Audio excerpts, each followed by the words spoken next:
for the first question, what got you in science? I have some more. Okay, in the 12th grade, I took a physics class and a project. Did a project using a cloud chamber to study radioactive particles. And also in the 12th grade was when the Sputnik age began when the USSR and the USA began sending satellites into orbit for the first time. So I sort of got interested in rockets and satellites. That was all new. So those things got me interested in science. The person get me inspired. Well, I can't think of any names, but my science teachers in high school and college were very inspirational. My geology professors in college, I liked geology, but I don't think there's any one person. Okay, the next one was, what was my first job? Well, my very first job, I mowed grass. And the people in the neighborhood, I mowed grass. They gave me money. just of course, back in the 50s, $2 or $3 was quite a bit. I get maybe anywhere from $2.50 to $4, depending on the size of the yard. You crank the cord, but it was a mower type, It didn't have a wheel that spun around. It was like a lawnmower, but it had a motor on it. They're called real motors. That was my first job. Now, my first science job was when I graduated from college. I was a cartographer for the Air Force in St. Louis. Well, I was being trained to make maps for satellite photography for the Air Force. So that was kind of interesting.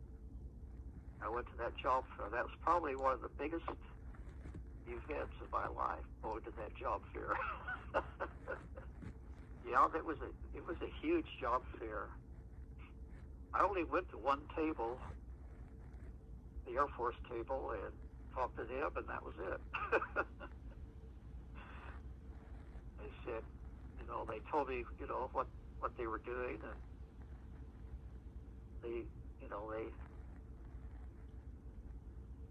I had the requirements. I had the math and the science requirements for the job. And they said, well, graduate and you have to have a security clearance, because I had a top secret clearance because it was an Air Force job. I had to wear two badges, one just to get into the place, and then another for a top secret area. So I had two badges chained around my neck.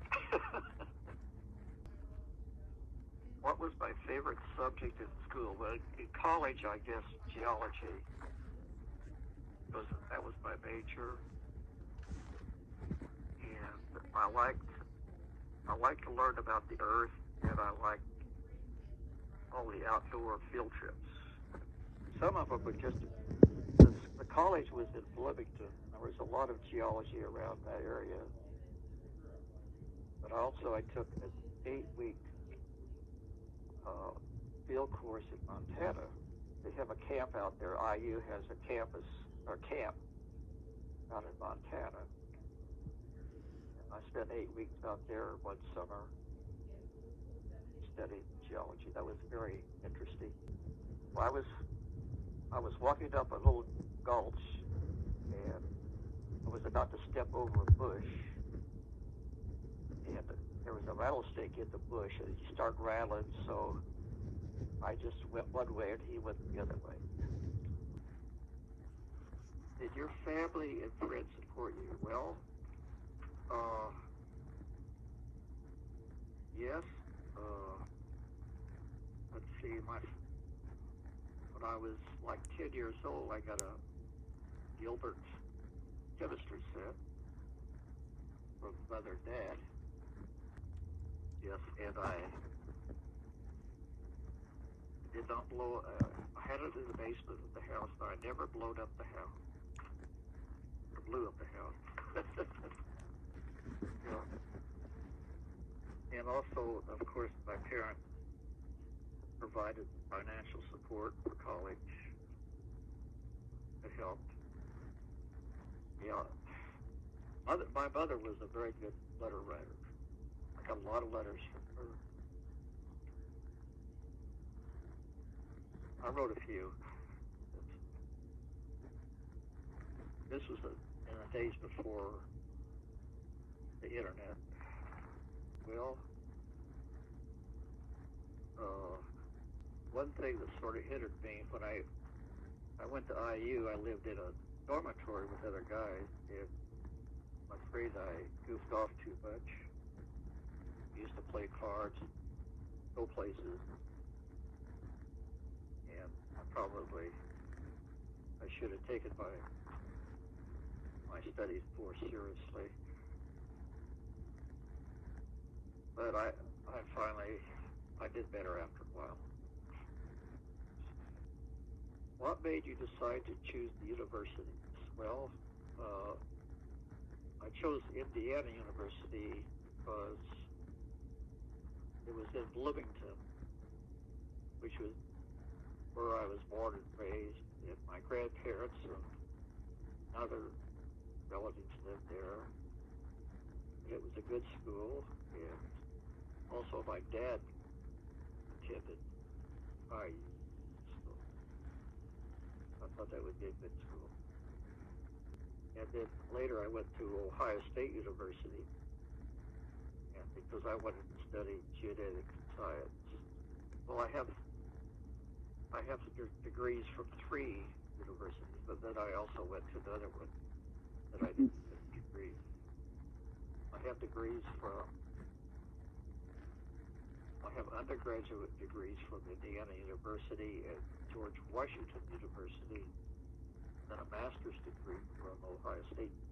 And also I attended University of Maryland, University College, but it took several courses, but I did not graduate. I was just taking them to learn things. So anyway, well, when I worked for the National Geodetic Survey for 40 years, I provided geodetic data and software programs for the public. It was useful. I worked on a lot of different programs, and some of them are still being used, so I feel like I accomplished something. Well, I liked working on my own. I liked software development and working on projects on my own. And I didn't really like to work doing conference meetings and that kind of thing with other people so much. I just sort of like to work on my own. So that might have been the hardest part. I didn't want to be a supervisor or going to attending conferences. I sort of like to do my own thing. Just doing something beneficial that it helped other people do their jobs. Like the programs that I wrote, it helped the other people do their jobs. So, well, the software development, the programs that I wrote, it helped the data processing, database management, handling data, geodetic data.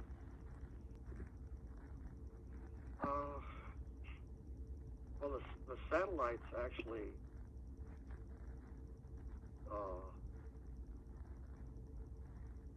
gave us the data, and then we had to put the data into a database.